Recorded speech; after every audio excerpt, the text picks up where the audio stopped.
بسم اللہ الرحمن الرحیم۔ آج ہم سورۃ الزمر کا مطالعہ کر رہے ہیں۔ اس کا ٹاپک وہی توحید اور آخرت اور انسان کی زندگی کا فائنل رزلٹ کیا ہے، اور یہ آپ بہت ساری صورتوں میں، لیکن اللہ تعالیٰ مختلف اسلوب میں، مختلف سٹائل میں جو ہے یہ بیان فرماتے ہیں۔ تو آئیے جناب اس کا دیکھیے، تو اس کے اندر توحید اور آخرت اور پھر صحابہ کرام رضی اللہ عنہ کے ذریعے جو تکالیف آ رہی تھیں رسول اللہ صلی اللہ علیہ وسلم کی زندگی میں، تو پھر یہ صبر کا امتحان ان پہ چل رہا تھا، اور گمراہی سے کیسے وہ بچ سکیں، تو یہ ان کی ٹریننگ ہے۔ اس میں پھر اس زندگی کا کامیابی کا طریقہ کار کیا ہے، کیسے آپ اپنے آپ کو ٹھیک کر سکتے ہیں، اپنی پرسنالٹی ڈیولپمنٹ کو، اور پھر گمراہ اور مشرکین کے لیے ہدایت کی اللہ تعالیٰ نے دعوت بھی دی کہ ان میں سے گمراہ اور مشرکین میں سے کچھ ایسے تھے کہ جن کے یہاں کچھ ایمان کی رمق تھی، تو ان کے لیے آیا اور وہ بھی کچھ عرصے کے بعد ایمان لے آئے۔ تو اس زندگی کا پھر فائنل رزلٹ کیا ہوگا، تائیے جناب ہم اس کا عرض کرتے ہیں، اسٹڈی کرتے ہیں، دیکھتے ہیں کیا اس میں ارشادات ہیں۔ بسم اللہ الرحمن الرحیم۔ تنزیل الکتاب من اللہ العزیز الحکیم، انا انزلنا الیک الکتاب بالحق فاعبد اللہ مخلصا لہ الدین، الا للہ الذی للہ الدین الخالص، الا للہ الدین الخالص والذین اتخذوا من دونه اولیاء ما نعبدهم الا لیقربونا الی اللہ زلفى ان اللہ یحکم بینہم فیما هم فیہ یختلفون ان اللہ لا یہدی من هو کاذب کفار۔ اللہ تعالیٰ کے نام سے یہ سورت ہے جو سراسر رحمت ہے، جس کی شفقت ہمیشہ کے لیے۔ یہ کتاب اللہ تعالیٰ کی طرف سے نہایت اہتمام کے ساتھ نازل کی گئی ہے، جبکہ وہ رب زبردست اور بڑی وزڈم کا مالک ہے۔ اے رسول، ہم نے اس کتاب کو آپ کی طرف فیصلہ کرنے والی ارشاد کے طور پر نازل کیا ہے، چنانچہ آپ اللہ تعالیٰ کی عبادت کرتے جائیے اور اپنی اطاعت کو اسی رب کے لیے خالص کر لیجیے۔ سن لیجیے کہ خالص اطاعت اللہ تعالیٰ ہی کے لیے ہے۔ اللہ تعالیٰ کے سوا جن لوگوں نے دوسرے کارساز یا جو اولیاء بنا بیٹھے ہیں، تو وہ کہتے ہیں کہ ہم تو ان کی عبادت صرف اس لیے کرتے ہیں کہ وہ بزرگ پیر یا لیڈر جو بھی ہیں ان کے، ہمیں اللہ تعالیٰ سے قریب تر کر دیں۔ اللہ تعالیٰ یقیناً ان کے درمیان اس دن کا فیصلہ کرے گا جس میں وہ اختلاف کر رہے ہیں۔ یقیناً اللہ تعالیٰ ان لوگوں کو کامیاب نہیں کرتا جو جھوٹے اور ناشکر ہیں۔ اب یہ دیکھیے کہ یہ شرک کا سٹیپ یہیں سے آیا کہ جناب جو بھی ہمارے بزرگ، ہمارے پیر صاحب، ہمارے لیڈر، ہمارے بزرگ تو وہ بڑے نیک ہیں، تو جناب ہم انہی کی پیروی کریں تو وہ ہمیں اللہ کی طرف لے جائیں گے۔ تو اللہ تعالیٰ نے یہ بتایا کہ بھی یہ صرف اطاعت، یعنی کس کے اطاعت ہم نے کرنی ہے، ہم نے صرف اللہ تعالیٰ کی کرنی ہے، لیکن انہوں نے ان بندوں کی کر دی، اور پھر کرتے کرتے وہ سٹیپ پھر آگے چلتے چلتے اس کی پوجا تک پہنچ گیا بندہ۔ تو اللہ تعالیٰ نے یہ بتایا کہ بھی اللہ تعالیٰ کو یہ بہت ناپسند ہے، یہ ناشکرہ ہے کہ اللہ تعالیٰ کو چھوڑ کر اپنے بزرگوں کو، پیر کو یا لیڈر کو اس کی پوجا شروع کر دیں، یعنی پوجا ہی کیا، ان کی اطاعت بھی نہ کریں، اطاعت صرف اور صرف اللہ تعالیٰ ہی کی کریں۔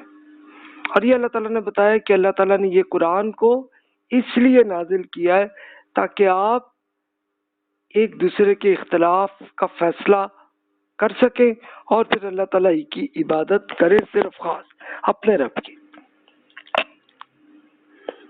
پھر مزید ارشاد ہوا، یہ احمق اپنے بزرگوں کو خدا کا بیٹا بنا لیتے ہیں اور سوچتے نہیں ہیں کہ اگر اللہ تعالیٰ چاہتا کہ کسی کو اولاد بنائے تو اپنی مخلوقات میں سے جو چاہتا اپنے لیے خود منتخب کر لیتا، حالانکہ وہ رب اپنی اولاد کے تصور سے پاک ہے۔ وہ اکیلا اللہ تعالیٰ ہی ہے جو سب پر قابو رکھنے والا، زمین اور آسمانوں کو اس نے مقصد سے پیدا کیا اور رات کو دن پر اور دن کو رات پر لپیٹتا ہے، جبکہ سورج اور چاند کو اسی نے کنٹرول کر رکھا ہے۔ ہر ایک طے شدہ ٹائم کے لیے چلے جا رہے ہیں۔ سن لیجئے کہ وہی رب زبردست اور بڑا ہی بخشنے والا۔ اسی رب نے آپ کو ایک شخصیت سے پیدا کیا، پھر اسی شخصیت سے اس کا جوڑا بنایا اور آپ کے لیے کھانے کے جانوروں کے 8 اقسام اتاری ہیں جو نر و مادہ ہیں، اس لیے کہ ان سے اپنی معیشت کی ضرورتیں پوری کر سکیں۔ آپ کی والدہ کے پیٹ میں وہ ایک کے بعد دوسری تخلیق میں آپ کو 3 اندھیروں کے اندر پیدا کرتا ہے۔ وہی اللہ آپ ہی کا رب ہے اور اسی کی حکومت ہے، اس کے سوا کوئی اور خدا نہیں ہے۔ پھر آپ کہاں بھٹکا دیے جا رہے ہیں؟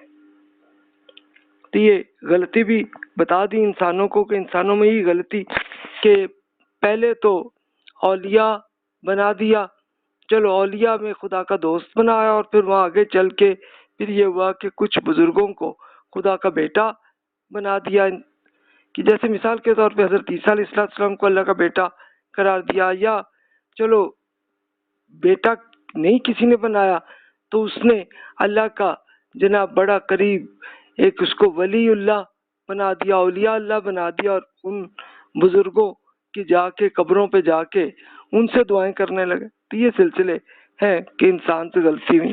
تو اللہ تعالیٰ نے بتایا کہ دیکھیں اللہ تعالیٰ آپ کو کتنا عنایت کرتا ہے کہ آپ کی انرجی کے لیے اللہ تعالیٰ نے سورج چاند کو ایک کنٹرول میں کیا ہوا، اور ایک بالکل ٹائم کے ساتھ ساتھ وہ چینج ہوتے چلے جاتے۔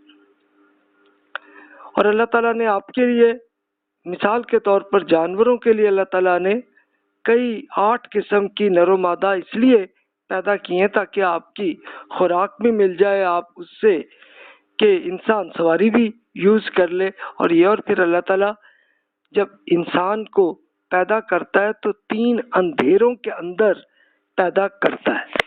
اب یہ 3 اندھیرے کیا ہیں کہ جس کا انسان کا بچہ پیدا ہوتا ہے، اس کے لیے سائنٹیفکلی آپ کو مل جائے گا، نظر آپ خود دیکھ سکتے ہیں کہ جیسے ماں کے پیٹ ایک اندھیرا، اس کے اندر رحم کا یہ اس کے اندر اندھیرا ہے، پھر ایک جھلی میں لپیٹ کر یہ بچہ ماں کے پیٹ میں ہوتا ہے۔ تو 3 اندھیروں میں اب دیکھیں کہ اللہ تعالیٰ نے یہ انفارمیشن اب سے 1400 سال سے زیادہ عرصہ پہلے یہ بتائی ہے، اور انسانوں نے جب پھر آپریشنز کیے تو انسانوں کو پتہ چلے، لیکن اس زمانے کے بھی لوگوں کو بس ایک اندازہ تھا۔ تو اللہ تعالیٰ نے دیکھو کہ اس طرح سے انسان کے بچے کو اس طرح سے اللہ تعالیٰ پیدا ایسے کرتا ہے۔ پھر اب اللہ تعالیٰ نے توحید اور آخرت پہ فوکس کیا اور ارشاد فرمایا اگر آپ لوگ ناشکری کریں گے تو اللہ تعالیٰ کا کچھ نہیں بگاڑ سکیں گے، کیونکہ اللہ تعالیٰ آپ سے بے نیاز ہے۔ ہاں وہ اپنے بندوں کے لیے ناشکری کو پسند نہیں کرتا، اور اگر شکر گزار ہوں گے تو اسے وہ آپ کے لیے پسند کرے گا۔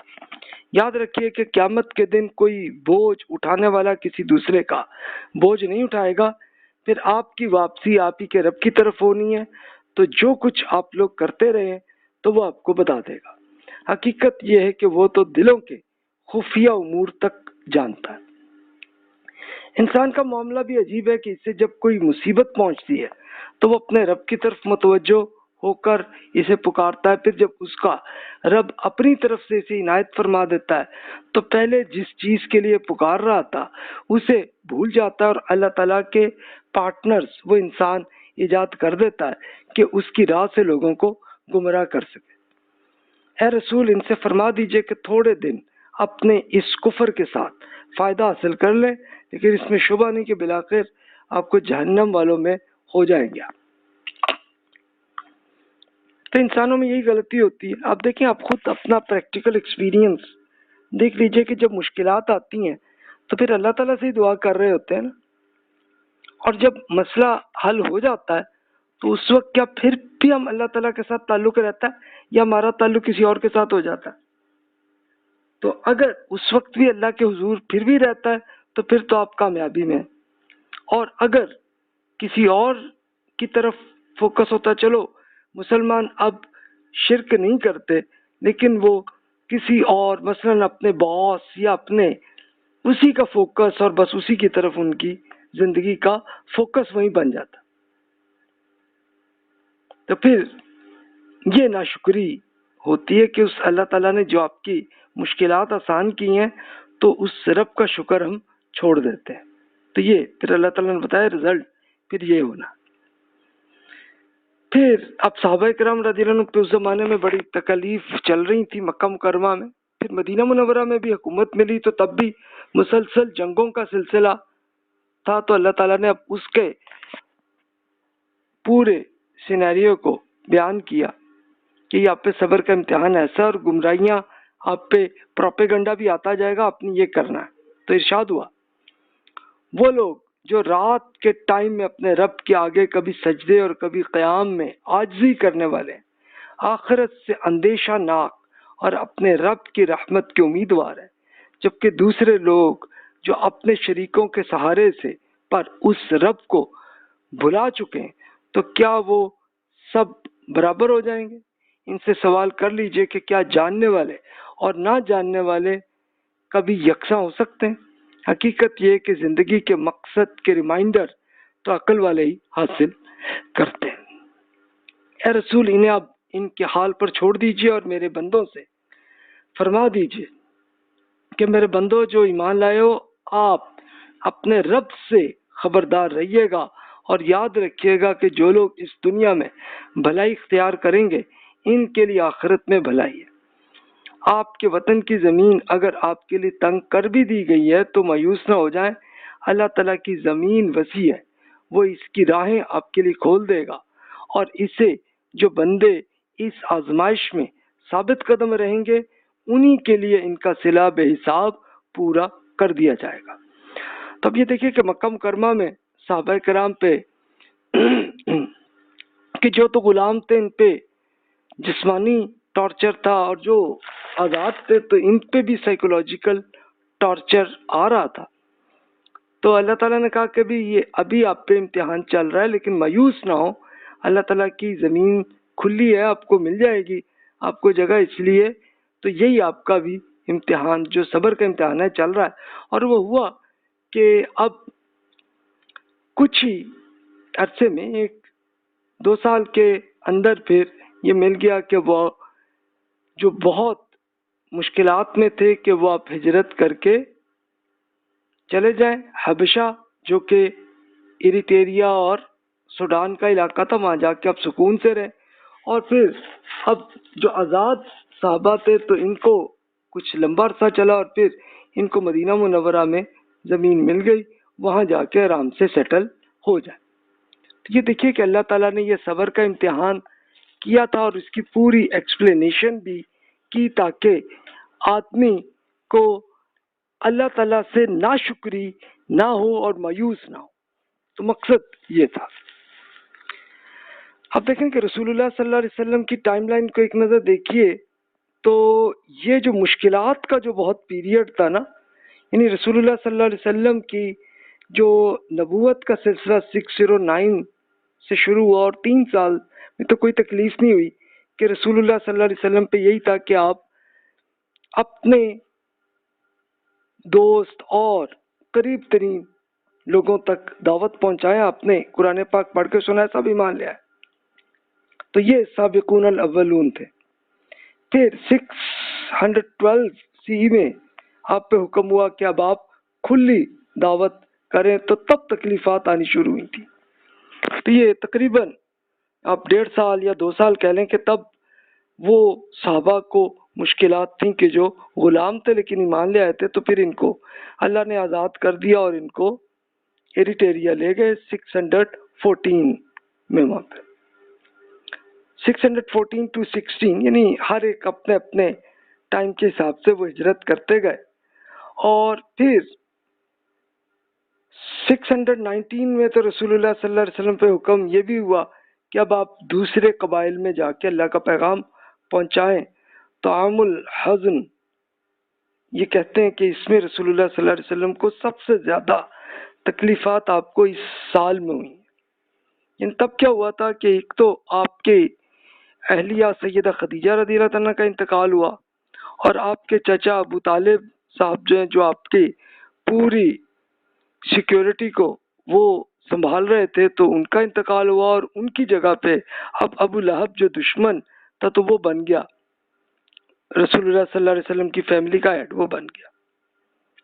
اور پھر رسول اللہ صلی اللہ علیہ وسلم کو طائف میں جا کے دعوت پہنچائی، تو وہاں پہ آپ پہ پتھر برسائے گئے وہاں کے لڑکوں نے، تو یہ تکلیفات ہوئی تھیں، لیکن بہرحال رسول اللہ صلی اللہ علیہ وسلم پھر ثابت قدم رہے مزید 3 سال، اور 619 to 622 تک سارے قبائل میں آئے۔ تو پھر مدینہ منورہ جو یثرب تھا وہاں کے لوگ ایمان لائے تھے، اور آپ نے آپ کو ریکویسٹ کی کہ آپ آ جائیں، تو اللہ تعالیٰ کی جب حکم ہوا تو پھر آپ 622 میں مدینہ چلے گئے، تو یہاں سے ہجری کیلنڈر شروع ہوتا ہے۔ اس کے بعد تو پھر اللہ تعالیٰ نے آہستہ آہستہ رستے بھی کھلتے چلے گئے، لیکن کرائسس کا رہا رسول اللہ صلی اللہ علیہ وسلم کو بھی اور صحابہ کرام کو بھی رضی اللہ عنہم کو۔ تو یہ امتحانات اللہ تعالیٰ کرتا ہے تاکہ اس زندگی میں مشکلات میں بھی اللہ تعالیٰ کے ساتھ ثابت قدم رہتے ہیں، یعنی امتحان یہ ہے۔ اور شکر کا امتحان یہ ہوتا ہے کہ بینیفٹ بھی ملتے ہیں، تو اس میں اللہ تعالیٰ کا شکر کرتے ہیں کہ نہیں کرتے، تو یہ امتحان ہے۔ تو ہمارا بھی لائف میں یہی ایگزام ہی آتا ہے۔ اب مزید ارشاد ہوا، اے رسول آپ فرما دیجئے کہ مجھے تو حکم ملا ہے کہ میں صرف اللہ تعالیٰ ہی کی عبادت کروں، اپنی اطاعت کو اسی کے لیے خالص کرتے ہوئے، اور حکم ملا ہے کہ میں سب سے پہلا مسلمان بن جاؤں۔ فرما دیجئے کہ اگر میں اپنے رب کی نافرمانی کروں تو میں ایک بڑے ہولناک دن کے عذاب سے ڈرتا ہوں۔ فرما دیجئے کہ میں تو صرف اللہ تعالیٰ ہی کی عبادت کرتا ہوں، اپنی اطاعت کو اسی کے لیے خالص کرتے ہوئے۔ رہیں آپ لوگ تو اس کے سوا جس کی عبادت چاہیں تو کر لیں، مگر وہ اس سے پاک ہوں میں۔ آپ فرما دیجئے کہ نقصانات میں تو در حقیقت وہی لوگ ہیں جنہوں نے اپنے آپ کو اور اپنے اہل و عیال کو قیامت کے دن نقصانات میں پھینک دیا ہے۔ سنیں، یہی کھلا ہوا نقصان ہے۔ ان کے لیے ان کے اوپر سے بھی آگ کے سائبان ہوں گے، اور ان کے نیچے سے بھی۔ پھر یہی چیز ہے کہ جس سے اللہ تعالیٰ اپنے بندوں کو وارننگ کر دیتا ہے، میرے بندوں اس لیے مجھ سے خبردار رہیے کہ یہ آپ کے لیے وارننگ ہے۔ اب رسول اللہ صلی اللہ علیہ وسلم نے یہ کیا کہ میں سب سے پہلا مسلمان ہوں۔ اچھا، مسلمان ہم لوگوں نے تو ایک اس کی قوم کا وہ بنا دیا ہے، لیکن اس کا مطلب یہ ہوتا ہے اللہ تعالیٰ پہ سرنڈر کرنے والے۔ تو ہر انبیاء کرام علیہ السلام بھی تو وہ مسلم ہی تھے کہ اللہ پہ سرنڈر کرنے والے تھے وہ، اور وہیں سے آج تک یہ ہے کہ آدم علیہ السلام سے لے کے ہم کوئی نئی قوم نہیں بنے کہ جو محمد رسول اللہ صلی اللہ علیہ وسلم کی بنی اور دوسرے نبیوں کی کوئی اور امت ہے۔ ہم سارے امت انبیاء کرام علیہ السلام ہی کے ہیں، اور ہم چونکہ تمام انبیاء کرام علیہ السلام کو اللہ تعالیٰ کا میسج پہنچانے والے مانتے ہیں، تو پھر اس لیے ہم ایک پوری امت کا حصہ ہیں۔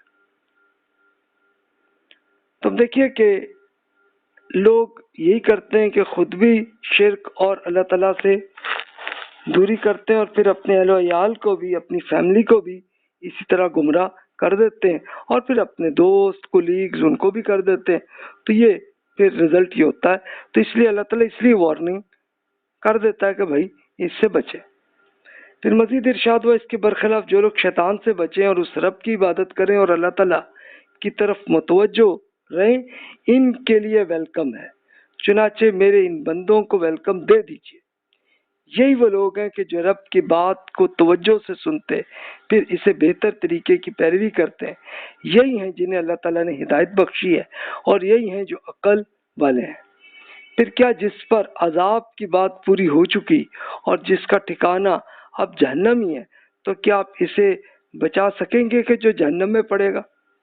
البتہ جو اپنے رب سے خبردار ہے، ان کے لیے بادشاہ کے محل کی طرح کی بالکنی اور بالا خانوں کے اوپر بھی آراستہ بالکنی ہے، ان کے نیچے نہریں بہہ رہی ہوں گی۔ یہ اللہ تعالیٰ کا کنفرم وعدہ ہے۔ اللہ تعالیٰ اپنے وعدے کی خلاف ورزی کبھی نہیں کرے گا۔ تو جناب اللہ تعالیٰ پہ ایمان لے آئیں، اللہ تعالیٰ سے تعلق رکھیں اور عبادت کریں۔ عبادت کیا ہے؟ نماز ہے، زکوٰۃ ہے، روزہ ہے، حج ہے، وہ اللہ تعالیٰ سے کریں تعلق، اور ایتھکس جو اللہ تعالیٰ نے بتائے ہیں بس اس پہ عمل کرتے جائیں، تو کنفرم آپ کے لیے اللہ آپ کو گارنٹی دے رہے ہیں کہ آپ جنت میں پہنچیں گے، اور جس میں بالکل محل کی طرح آپ کو بہت شاندار جگہ ہوگی، ایسی بالکنیز میں آپ انجوائے کر رہے ہوں گے کہ جہاں آپ کے ساتھ ہی نیچے نہریں بہہ رہی ہوں گی اور آپ انجوائے کر رہے ہوں گے۔ تو میں اس کے لیے مشورہ کروں گا، میں نے یہ خود تجربہ کیا کہ یار اس سے کوئی ہوتا ہے فائدہ، تو آپ اسپیشلی کسی دریا کا ایسا حصہ کہ جب پہاڑوں سے بڑی سپیڈ سے نیچے گر رہا ہوتا ہے نا، آپ ذرا اس جگہ چلے جائیں تو اس وقت اس پانی کی موومنٹ اور اس کی خوشبو اور ہوا کو تھوڑا سا ایکسپیرینس تھوڑا سا لے لیں، تو اللہ تعالیٰ نے اسی کی ایک ایگزامپل دی ہے۔ اچھا ایگزامپل ظاہر ہے انسان جو سمجھ سکتا ہے وہی بتایا، ورنہ اس سے بھی زیادہ مزیدار والی لائف اسٹائل آپ کو ایسا ملنا ہے، تو اللہ تعالیٰ نے یہ آپ کو گارنٹی کر دی ہے۔ تو جناب اس کی طرف آ سکتے ہیں، تو آپ کو یہ انٹرسٹڈ ہو رہا ہے معاملہ تو پھر آ جائیں اس طرف، کہ اللہ کا حکم یہی ہے۔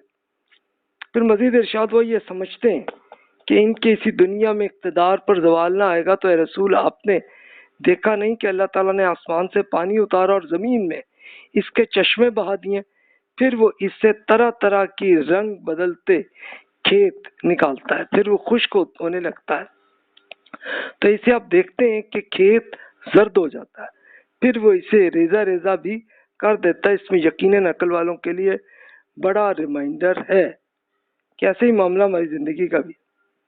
ان پر افسوس، ان کے دل سخت ہو گئے، پھر کیا وہ جن کا سینہ اللہ تعالیٰ نے اسلام کے لیے کھول دیا ہے اور وہ اپنے رب کی طرف سے روشنی پر ہیں، ان لوگوں کے برابر ہو جائیں گے جن کے دل سخت ہو چکے ہیں۔ چنانچہ خرابی ہے ان کے لیے جن کے دل اللہ تعالیٰ کے ریمائنڈر کے معاملے میں سخت ہو گئے، اور یہی کھلی گمراہی میں۔ لوگوں، اللہ تعالیٰ نے بہترین گفتگو نازل کی ہے ایک اسی کتاب کی صورت میں، جس کا ہر جز دوسرے سے ملتا جلتا ہے اور جس کی صورتیں جوڑے میں کپل کی طرح ہے۔ اس سے ان کے رونگٹے کھڑے ہو جاتے ہیں جو اپنے رب کی وارننگ کر لیتے ہیں، پھر ان کے جسم اور ان کے دل نرم ہو کے اللہ تعالیٰ کی یاد کو جھک پڑتے ہیں۔ یہ اللہ تعالیٰ کی ہدایت ہے، اس سے جو وہ جسے چاہتا ہے اس کی نیت کے مطابق ہدایت بخشتا ہے، اور جس کی نیت بری ہو تو اللہ تعالیٰ گمراہی میں پھر ڈالنے دیتا ہے اسے پھر کوئی ہدایت دینے والا نہیں ہے۔ اب دیکھیے کہ اس میں پوری سینیریو بتا دیا۔ اب دیکھ لیجئے کہ زمین میں پودے کیسے پیدا ہوتے ہیں، اور وہ ساری عمر نہیں رہتے بلکہ ختم بھی ہو جاتے ہیں۔ تو سیم ہماری زندگی ہوتی ہے کہ ہمیں بھی چاہے جتنے مرضی بینیفٹ ہمیں مل رہے ہوں، چاہے بادشاہ بنے ہوں، چاہے کچھ بھی ہو، پھر بھی یہ ختم ہونی ہوتی ہماری زندگی۔ اور پھر جیسے اللہ تعالیٰ پودوں کو دوبارہ پیدا کر دیتا ہے، ایسے ہی ہمیں دوبارہ اللہ نے پیدا کر دینا۔ تو یہ اللہ تعالیٰ نے یہی ایگزامپل سے کلیئر کیا کہ بھی ایسا ہی ہے۔ تو اگر اللہ تعالیٰ سے تعلق قائم کر لیں تو پھر تو انشاءاللہ آپ کے لیے اللہ تعالیٰ کی یاد کو جھک کر ہم پڑھے رہیں، اللہ تعالیٰ کی نماز پڑھتے رہیں اور اللہ تعالیٰ کے احکامات پہ عمل کرتے رہیں، تو انشاءاللہ آپ کی گارنٹی ہو گئی۔ اور اگر اس کا انکار کیا اور ہم نے چھوڑ دیا اللہ تعالیٰ سے، تو پھر جناب اس کے لیے پھر ہم کدھر جاتے ہیں؟ تو گمراہی انسان کی نیت کے ساتھ آتی ہے، نیت درست ہو تو اللہ تعالیٰ سیدھا راستہ کھول دیتا ہے، اور جس کی نیت خراب ہے تو پھر اللہ تعالیٰ اس گمراہی میں پھینکنے دیتا ہے، جاؤ بھائی پھر ادھر ہی۔ پھر مزید ارشاد ہوا، پھر کیا جو قیامت کے دن برے عذاب کی مار اپنے چہرے پر روکنے کی کوشش کرے گا وہ ان ہدایت پانے والوں کے برابر ہو جائے گا؟ ایسے ظالموں سے کیا کہا جائے گا، اب چکھو اس کمائی کا مزہ جو تم کرتے رہے ہو، اس سے پہلے والوں نے بھی اسی طرح جھٹلا دیا تھا، تو ان پر ہمارا عذاب وہاں سے آ گیا جہاں سے انہیں خیال بھی نہ تھا۔ پھر اللہ تعالیٰ نے انہیں دنیا کی زندگی میں بھی رسوائی کا مزہ چکھا دیا تھا، اور آخرت کا عذاب تو اس سے کہیں بڑھ کر ہے، اے کاش یہ لوگ اسے سمجھ لیتے۔ ہم نے اس قرآن میں لوگوں کے لیے ہر قسم کی مثالیں بیان کر دی ہیں، اس لیے کہ وہ ریمائنڈر حاصل کر سکیں۔ ایسے قرآن کی صورت میں جو عربی زبان میں ہے، جس کے اندر کوئی ٹیڑھ نہیں ہے، اس لیے کہ وہ اللہ تعالیٰ کے عذاب سے بچ سکیں۔ یعنی قرآن کا مقصد تو یہی ہے کہ اللہ تعالیٰ چاہتا ہے کہ آپ اس عذاب سے خود بچ جائیں، لیکن اب جو لوگ گمراہی کر کے تو وہ خود اپنے عذاب ہی کو پرچیز کرنا چاہ رہے ہیں تو کریں جائیں بھی، لیکن جو جنت کے کوالیفائی ہو کے اور وہ جنت کو حاصل کرنا چاہتے ہیں اس انویسٹمنٹ کو، تو پھر انویسٹمنٹ جنت کی کر لیں، کہ اصل مقصد یہی ہے قرآن کا۔ پھر مزید ارشاد ہوا، یہ شرک اور توحید کی حقیقت کو سمجھنا چاہتے ہیں تو ان کے لیے اللہ تعالیٰ ایک غلام کی مثال بیان کرتا ہے جس میں کئی آقا شریک ہوں جو آپس میں کشمکش رکھتے ہوں۔ ایک دوسرا غلام کی مثال یہ ہے کہ وہ پورے کا پورا ایک ہی شخص کے کنٹرول میں۔ کیا ان دونوں کا حال یکساں ہوگا؟ ہرگز نہیں۔ حقیقت یہ ہے کہ شکر کا مستحق صرف اللہ تعالیٰ ہے، لیکن ان میں سے اکثر لوگ جانتے نہیں۔ اے رسول، آپ ان کی ہٹ دھرمی پر غم نہ کھائیے، کیونکہ آپ کو بھی یقیناً مرنا ہی ہے اور اسے بھی، یہ بھی مرنے والے ہیں۔ پھر طے ہے کہ آپ سب لوگ اپنا مقدمہ قیامت کے دن اپنے رب کے حضور پیش کریں گے، چنانچہ اس دن ان سے بڑھ کر اپنی جان پر ظلم ڈھانے والا کون ہوگا؟ جنہوں نے اللہ تعالیٰ پر جھوٹ باندھا اور سچائی کو جھٹلا دیا جبکہ وہ سچائی ان کے پاس آ گئی تھی۔ ایسے منکروں کا ٹھکانہ کیا جہنم میں نہیں ہونا چاہیے؟ اب دیکھیے کہ یہ اللہ تعالیٰ نے غلام کی مثال دی۔ اب چلیں، اللہ کا شکر ہے ہمارے زمانے میں غلامی کی لعنت تو ختم ہو گئی، تو آپ یہی ایزیوم کر لیں کہ اگر آپ کا باس ایک ہے اور ایک دوسرا آدمی ہے کہ جس کے دو باس ہیں اور دونوں باسوں میں آپس میں لڑائی بھی ہے، تو پھر کیا حال ہوگا؟ تو یہ شرک کرنے والوں کی مثال ایسی ہے کہ ادھر سے ایک باس کہہ رہا ہے یہ کرو اور دوسرا کہہ رہا ہے یہ کرو، تو کیسی کنفیوژن ہوگی اور کیسے اپنی زندگی کر سکے گا۔ لیکن اگر باس ایک ہی ہو تو پھر معاملہ صحیح رہتا ہے اور باس بھی کوئی اچھا ہو۔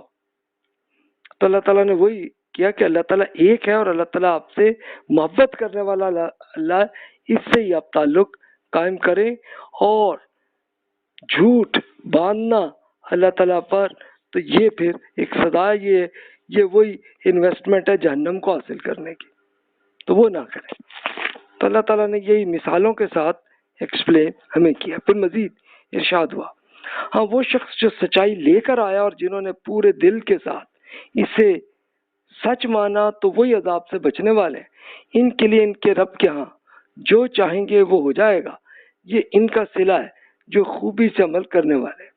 اس لیے کہ جو عمل انہوں نے کیے تھے ان کی بدتر انجام کو اللہ تعالیٰ ان سے دور کرے اور اس کا اجر انہیں عطا فرمائے۔ ان کے اعمال کا بہترین بینیفٹ ہے آپ کے لیے۔ اے رسول، آپ ان سے کیوں ڈریں؟ کیا اللہ تعالیٰ اپنے بندے کے لیے کافی نہیں ہے؟ یہ آپ کو ان سے ڈراتے ہیں جو انہوں نے اس کے سوا بنا رکھے ہیں۔ ان کی پرواہ نہ کیجیے گا، انہیں اللہ تعالیٰ نے گمراہی میں ڈالنے دیا، اور جنہیں اللہ تعالیٰ ان کی نیت کے مطابق گمراہی میں پھینک نہیں دیتا ہے تو انہیں پھر کوئی ہدایت دینے والا نہیں ہے۔ جنہیں اللہ تعالیٰ ہدایت بخشے انہیں کوئی گمراہ کرنے والا بھی نہیں ہے۔ اس لیے کیوں ڈریں؟ کیا اللہ تعالیٰ زبردست اور انتقام لینے والا نہیں ہے؟ اب رسول اللہ صلی اللہ علیہ وسلم پہ بھی سائیکولوجیکل ٹارچر ہو رہا تھا اور آپ کے صحابہ پہ بھی ہو رہا تھے ٹارچرز، تو اس میں بتایا گیا کہ اللہ تعالیٰ پہ ایسے فوکس کر لیجئے، انشاءاللہ آپ کے مسئلے بھی حل ہو جائیں گے اور معاملات میں ہوں گے، تو یہ اس کی پرواہ نہ کیجیے گا۔ تو یہ اچھا، اب دیکھیے کہ یہ اللہ تعالیٰ نے یہ بتا دیا جنت میں پہنچے تو یہ جو فرمایا 34 آیت میں، لَهُم مَا يَشَاءُونَ عِندَ رَبِّهِمْ، کہ ان کے لیے ان کے رب کے ہاں جو وہ چاہیں گے وہ سب ان کو مل جائے گا۔ اب آپ اپنے لیے جو انجوائمنٹ آپ سوچ سکتے ہیں اپنے لیے، تو آپ جس میں بھی آپ کو مزہ آتا ہے تو وہ آپ سوچ لیجئے، اللہ تعالیٰ وہ سب آپ کو دے دیں گے۔ تو اللہ تعالیٰ نے قرآن میں تو بس وہی ایگزامپلز جنت کی دی ہیں کہ جو ہر ٹائم کے انسان سمجھ سکتے ہیں۔ تو اب آپ انڈسٹریل ایج اور اب آپ انفارمیشن ایج میں آ گئے تو آپ جو انجوائے کر رہے ہیں تو اس سے زیادہ انجوائمنٹ کے لیے آپ تیار ہو جائیں. تو ابھی صبر کے امتحان اس زندگی میں چلے گا، تو اس میں جو آئیں گا تب بھی اللہ تعالیٰ سے ہی ثابت قدم رہے تو انشاءاللہ یہ بھی کامیابی ہو جائے گی آپ کے لیے. پھر مزید ارشاد ہوا کہ اگر آپ ان سے پوچھ لیجئے کہ زمین اور آسمانوں کو کس نے پیدا کیا تو ضرور کہیں گے کہ جی اللہ تعالیٰ نے. پھر آپ نے سوچا ہے کہ اگر اللہ تعالیٰ مجھے کوئی تکلیف پہنچانا چاہے تو اللہ تعالیٰ کے سوا جن دیویوں کو آپ پکارتے ہیں کیا یہ اس کی ان کی پہنچائی ہوئی تکلیف کو دور کوئی کر سکتی ہے؟ یا پھر اللہ تعالیٰ ہی مجھ پر کوئی فضل کرنا چاہے تو کیا یہ دیویاں اس کے فضل کو روکنے والی ہو سکتی ہیں؟ فرما دیجئے کہ میرے لیے صرف اللہ تعالیٰ ہی کافی ہے، بھروسہ کرنے والے اسی پر بھروسہ کافی ہے، اسی پہ بھروسہ کرتے ہیں. اب فرما دیجئے کہ میری قوم کے لوگوں، آپ میرے طریقے پر کام کیجئے، میں اپنے طریقے پر کام کرتا ہوں. پھر جلد آپ کو معلوم ہو جائے گا کہ کس پر وہ عذاب آتا ہے جو اس کی کو رسوا کر دے گا، اور کس پر وہ عذاب نازل ہوتا ہے جو چمٹ کر رہ جاتا ہے. اے رسول، آپ پر انہیں سمجھا دینے کی ذمہ داری ہے. اس میں کچھ شک نہیں کہ لوگوں کی ہدایت کے لیے یہ کتاب ہم نے آپ پر حق کے ساتھ اتاری ہے، لہذا جو ہدایت پائے گا وہ اپنے لیے ہی حاصل کرے گا، اور جو گمراہی اختیار کرنا چاہے تو اس کی گمراہی کی وبال بھی اسی پہ ہوگا. آپ ان پر کوئی ذمہ دار نہیں بنائے گئے. اب دیکھیں کہ رسول اللہ صلی اللہ علیہ وسلم کی رسپانسبلٹی یہی تھی کہ اب وہ اللہ تعالیٰ کا پیغام قرآن پہنچا دیں ان کو، باقی ڈیسیژن خود انہوں نے کرنا ہے. چاہے تو وہ اللہ کی ہدایت حاصل کرنا چاہیں کر لیں، جو گمراہی کوئی لینا چاہ رہے ہیں تو جائیں اس میں، تو یہ اس کا رزلٹ ہو جائے گا اس کا. اور رسول اللہ صلی اللہ علیہ وسلم کی قوم کو بتایا گیا کہ بھی آپ کو رسوا کر دینے کا عذاب آئے گا، اور وہ ہوا یہی کہ آپ کی قوم کے لیڈرز کو اسی دنیا میں سزا ملی کہ وہ ان کو موت آ گئی، کہ اس دنیا میں جو انجوائے کر رہے تھے وہ اس انجوائمنٹ کے اندر ہی موت آ گئی، اور پھر چمٹ کر رہنے والا عذاب وہ آخرت کا وہ اس کے ساتھ ہوگا آگے. اور اس کے لیے جیسے فرعون کے لیے اللہ تعالیٰ نے یہ بھی بتایا کہ بھی اس کی جو روح ہوتی ہے تو اس کو مسلسل بتایا جا رہا ہوتا ہے کہ ہاں بھی تمہارا بھی عذاب آنے لگا تو وہ پھر اس ٹائم بھی جہنم میں گھسنے سے پہلے ہی روتا پیٹتا ہوگا وہ، کہ وہ بھی ایک طرح کا ایک سائیکولوجیکل ٹارچر سزا اس پہ وہ بھی رہتی ہے. ایسا ہی اور بھی جو اللہ کے دشمن بنے تو ان کا بھی یہی ہونا. پھر مزید ارشاد ہوا حقیقت یہ کہ اللہ تعالیٰ انسان کی جان کو قبض کرتا ہے، پھر جب ان کی موت کا وقت آ جاتا تو ان کی موت نہیں آئی ہوتی، انہیں بھی نیند کی حالت میں اسی طرح قبض کر لیتا ہے. پھر جن کی موت کا فیصلہ کر چکا اس روح کو روک لیتا ہے، اور جو باقی ہیں انہیں ایک مقرر وقت تک کے لیے رہا کر دیتا ہے. اسی میں یقیناً ان لوگوں کے لیے ثبوت ہیں جو غور کرتے ہیں. اس کے باوجود کیا انہوں نے اللہ تعالیٰ کے مقابلے میں دوسروں کے سفارشی بنا رکھیں؟ ان سے فرما دیجئے کہ وہ لوگ جنہیں وہ دیوتا یا داتا سمجھتے ہیں وہ تو حالانکہ کچھ اختیار نہیں رکھتے اور نہ کچھ عقل و شعور رکھتے.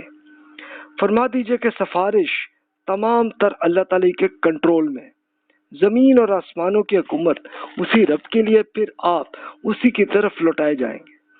پھر اسی حماقت کا نتیجہ یہ کہ جب اکیلے اللہ تعالیٰ کا ذکر کیا جائے تو جو لوگ آخرت کو نہیں مانتے کہ اس میں اللہ تعالیٰ کے بے لاگ عدالت اپنا فیصلہ سنائے گی تو ان کے دل کڑتے ہیں، اور جب اللہ تعالیٰ کے سوا دوسروں کا ذکر ہوتا ہے تو فوراً خوش ہو جاتے ہیں. اچھا وہ کیونکہ جن کو انہوں نے اپنے دیوتا یا دیوی یا داتا جن کو بنایا ہوا ہے تو انہی پہ جناب ان کا ذکر ہو تو بڑے خوش ہوتے ہیں، اور جب وہ اللہ تعالیٰ سے ملاقات جو آخرت میں ہونی ہے عدالت میں، تو جناب اس پہ تو فوراً دل ان کے کڑ جاتے ہیں، یار یہ کیا مصیبت ہے یار. تو وہ اس کو کیوں ایسا ہونا ان کو ہوتا ہے کہ وہ اللہ تعالیٰ پہ ایمان ہی ان کا نہیں ہوتا ہے، تو تبھی ان کی ایسی حالت ہو جاتی ہے. تو بھائی اس کے لیے ہم اپنے آپ کو چیک کر لیں، ہمارا ایٹیٹیوڈ ایسا ہوتا ہے کہ نہیں ہوتا. تو اگر منکرین جیسا ہے تو پلیز اب ہم بچ جائیں، اور اگر نہیں ہے تو اللہ تعالیٰ کا شکر ادا کر لیں. تو اب یہ دیکھیے کہ اللہ تعالیٰ نے یہ بتایا کہ سفارش کچھ نہیں ہوگی، سفارش جو ہے اللہ تعالیٰ کے کنٹرول میں ہوگی. اللہ تعالیٰ اجازت دے گا اپنے انبیاء کرام علیہ السلام کو، ہاں جی آپ اس فلانے اس بندے کے لیے آپ کر لیں سفارش، تو تب وہ کریں گے، ایسے وہ خود نہیں کریں گے، خود ڈیسیژن وہ نہیں لے سکیں گے. یہ اللہ تعالیٰ نے واضح کر دیا. پھر مزید ارشاد ہوا، اے رسول ان کا معاملہ اللہ تعالیٰ کے حوالے کر دیجئے اور فرما دیجئے، اے اللہ زمین اور آسمانوں کے پیدا کرنے والے، غائب اور حاضر کے جاننے والے، اپنے بندوں کے درمیان آپ ہی اس چیز کا فیصلہ کریں گے جس میں وہ اختلاف کر رہے ہیں. یہ اس وقت نہیں مان رہے، لیکن ان ظالموں کے پاس اگر وہ سب کچھ بلکہ مزید زیادہ ہو جو کچھ زمین میں، تب بھی وہ برے عذاب سے بچنے کے لیے یہ بغیر کسی تردد کے روز قیامت اس کو فدیے میں دینا چاہیں، لیکن اللہ تعالیٰ کی طرف سے انہیں وہ معاملہ پیش آئے گا جس کا یہ گمان بھی نہیں رکھتے تھے. ان کے اعمال کے برے نتیجے ان کے سامنے آ جائیں گے اور انہیں وہی چیز گھیر لے گی کہ جس کا یہ مذاق اڑاتے رہے. چنانچہ انسان کا معاملہ بھی عجیب ہے، اسے جب کوئی تکلیف پہنچتی ہے تو وہ ہمیں یعنی اللہ تعالیٰ کو پکارتا ہے، پھر جب اسے ہم اپنی طرف سے فضل فرما دیتے ہیں تو کہتا ہے جی یہ تو مجھے میرے علم کی وجہ سے ملا ہے. ہرگز نہیں، بلکہ یہ آزمائش ہے، لیکن ان کے اکثر لوگ جانتے نہیں. تو دیکھیں کہ منکرین کا یہی ایک سٹائل تھا کہ جب مشکلات آتی تو اللہ تعالیٰ سے جناب وہ توبہ بھی کرنا سب کچھ ہی، اور جب مسئلہ حل ہونا تو کہنا یہ تو میں نے تو جناب اس کی پلاننگ کر لی اور میں نے یہ میری وجہ سے مسئلہ حل ہوا. تو اللہ تعالیٰ نے اس کو ناشکری قرار دیا ہے. ہم سوچنے ہم ایسا کرتے ہیں کہ نہیں کرتے. اور فرمایا کہ آخرت میں تو یہ ہونا ہے کہ اگر اس زمین میں جتنا بھی سونا، جتنے بھی ڈالر ہوں گے سب کچھ، وہ کہیں گے کہ تاکہ یہ عذاب سے جان چھڑانے کے لیے اتنے کئی آپ بلین ڈالرز بھی وہ پے کریں، اللہ تعالیٰ وہ قبول نہیں کرے گا. وہ سزا ہونی جو اللہ کے دشمن بنے. پھر فرمایا ان سے پہلے لوگوں نے بھی یہی بات کہی تھی، تو جو کچھ وہ کماتے رہے ان کے لیے کچھ بھی کام نہیں آیا. ان کے اعمال کے برے نتیجے ان کے سامنے آ گئے. ان لوگوں میں سے جنہوں نے اپنی جان پر ظلم ڈھایا تھا، ان کے اعمال کے برے نتیجے ان قریب ان کے سامنے آ جائیں گے اور یہ اللہ تعالیٰ کو ہرا بھی نہیں سکیں گے. کیا انہیں معلوم نہیں کہ اللہ تعالیٰ جس کے لیے چاہتا ہے رزق کشادہ کر دیتا ہے اور جس کے لیے چاہتا ہے تنگ کر دیتا ہے. حقیقت یہ کہ اس میں ان لوگوں کے لیے بڑے ایویڈنس ہیں جو ایمان لانا چاہتے ہیں. اے رسول میری طرف سے انہیں فرما دیجئے کہ میرے بندو جنہوں نے میرے شریک ایجاد کیے ہیں تو اپنی شخصیت پر زیادتی کی ہے. اللہ تعالیٰ کی رحمت سے مایوس نہ ہو جائیں، کیونکہ اللہ تعالیٰ تمام گناہوں کو بخش دے گا. اس میں کچھ شک نہیں کہ وہ بڑا ہی بخشنے والا ہے، اس کی شفقت ہمیشہ کے لیے. آپ اپنے رب کی طرف رجوع کر لیجئے اور اس کے فرما بردار بن جائیے، اس سے پہلے کہ آپ پر اس کا عذاب آ جائے، پھر آپ کی کوئی مدد نہیں کی جائے گی. یعنی اب یہ دیکھیے کہ جن پہ اللہ تعالیٰ کا پیغام پہنچتا پھر ان کو افسوس ہوتا یار یہ ہم کر بیٹھے اب کیا کریں. اور اس میں تو اللہ تعالیٰ نے اس کی گارنٹی دے دی ہے کہ جناب اس کے لیے اللہ تعالیٰ کی رحمت سے مایوس نہ ہو. اللہ تعالیٰ سب گناہ آپ کے بخش دے گا، زیرو ہو جاتے ہیں سب، بلکہ زیرو نہیں بلکہ ایک اور صورت میں یہ بھی بتایا کہ اس کو اللہ تعالیٰ برائیوں کو نیکی میں کنورٹ کر دیتا کہ جیسے ہی توبہ کر. تو فرمایا کہ بس اب وہ، اور اس کو رسول اللہ صلی اللہ علیہ وسلم نے بتایا کہ قیامت آپ کے لیے آ جاتی ہے کہ جیسے ہی آپ کہ یہ زندگی ختم ہوتی ہے، وفات جیسے آئے تو سمجھ لیں فوراً ہی قیامت آ گئی، اس لیے آپ کے لیے بس اتنی ٹائم لائن ہے آپ کے لیے۔ تو اس میں ابھی اللہ تعالیٰ کے حضور ابھی توبہ کر لیں، ابھی جو بھی غلطیاں ہم نے کی اس کو کر لیں، اور اگر کسی انسانوں کے ساتھ کوئی زیادتی کی ہے تو ان سے معذرت کر لیں، اور اگر فائنینشلی کچھ ہم نے کرپشن کی ہے ان کو اماؤنٹ واپس کر دیں اور معذرت بھی ان سے کر لیں، اللہ تعالیٰ سے بھی توبہ کر لیں، تو زیرو ہو جائے گا سب۔ لیکن لوگ پھر کیا کرتے ہیں، وہ سوچتے ہیں کہ یار ہم تو چلو عمرہ کریں گے سارے گناہ ہو جائیں گے معاف، وہ اللہ کے ساتھ گناہ معاف ہو جاتے ہیں، لیکن انسانوں کے ساتھ جو زیادتی کی ہے وہ اس بندے سے ہی، ان سے بھی معافی کرنی پڑے گی، مسئلے بھی حل کرنے ہوں۔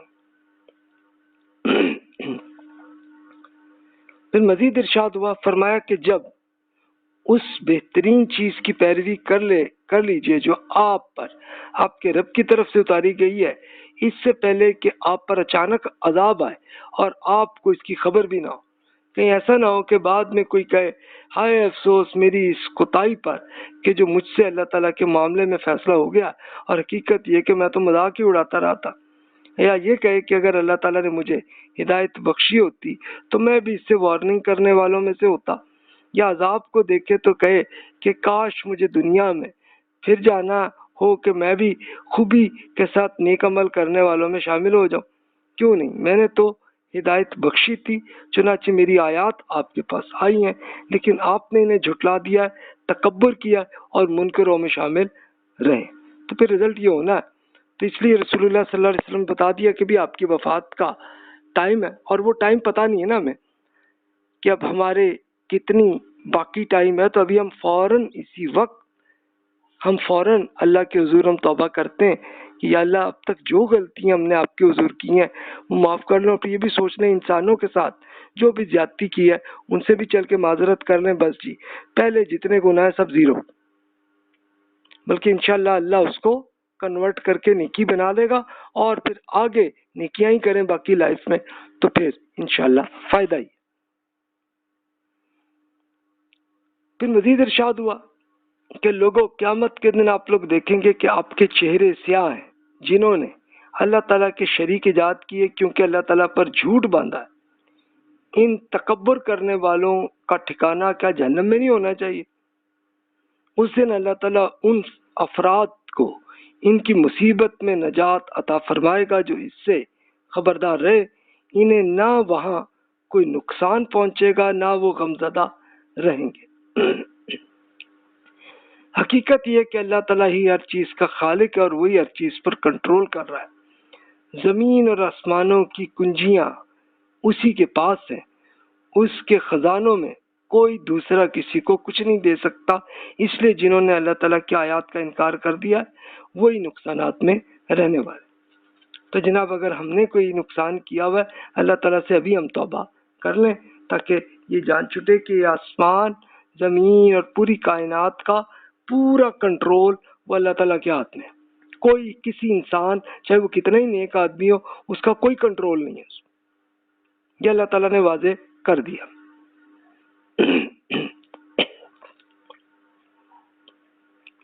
مزید ارشاد ہوا کہ رسول ان سے فرما دیجئے یہ واضح حقائق ہے، کیا پھر بھی آپ جہالت کے ساتھ مجھے اللہ تعالیٰ کے سوا دوسروں کی عبادت کے لیے کہتے ہیں، حالانکہ آپ کی طرف بھی یہ وحی بھیجی جا چکی ہے اور ان انبیاء کرام کی طرف بھی جو آپ سے پہلے گزرے کہ اگر آپ شرک کریں گے تو آپ کا عمل ضائع ہو کر رہ جائے گا اور آپ ضرور نقصانات میں پڑیں گے۔ اس لیے ہرگز شرک نہ کیجیے گا، بلکہ صرف اور صرف اللہ تعالیٰ کی خالص عبادت کیجیے اور اس کے شکر گزار بندوں میں سے رہیے۔ ان لوگوں نے اللہ تعالیٰ کی قدر نہیں کی جیسا کہ اس کی قدر کرنے کا حق تھا، اور اس کے لیے شریک بنا دیے، پارٹنر بنا دیے، ورنہ اس کی عظمت کا عالم تو یہ ہے کہ قیامت کے دن پوری زمین گویا اسی کی مٹھی میں ہوگی اور آسمان اس کے دائیں ہاتھ میں لپٹے ہوئے ہوں گے۔ وہ پاک اور برتر ہے ان چیزوں سے جنہیں یہ شریک ایجاد کرتے۔ یہ غلطیاں جو انسانوں سے ہوتی ہیں تو اس سے بچنا ہے۔ تو اب وہ ایتھیسٹ وہ اب اللہ تعالیٰ کو نہیں مانتے، لیکن انہوں نے کائنات کو ہی پوری خدا سمجھ لیا، تو یہ بھی ایک طرح کا ایک شرک کی شکل ہے جو ہمارے زمانے میں ہے یہ.